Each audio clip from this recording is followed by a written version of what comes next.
In today's video, I am going to teach you how to export and import contacts SIM to Gmail account. This process uses Google Contacts, which connects directly to your Gmail account. Once your contacts are in Google Contacts, they can sync across devices that use the same Google account, which helps you avoid losing phone numbers when switching phones. Start by opening Gmail in your web browser and make sure you are signed in to the correct Google account. When your inbox loads, look toward the top right area of the Gmail page. Click the Apps menu, which is the small grid of dots. This opens a panel of Google services connected to your account. From that panel, select Contacts to open Google Contacts in a new page. Once you are in Google Contacts, you will see a menu on the left side with different tools. Find and click Import.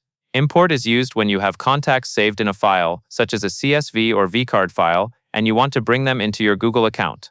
A small window will appear that prompts you to choose a file to upload. In this walkthrough, select Cancel to close that import window without uploading anything. Next, focus on the left side menu again. Click through the items that are highlighted in your interface to navigate to the list you want to manage.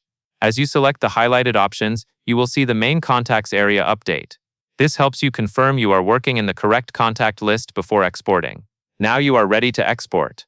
In the same left side menu, click Export.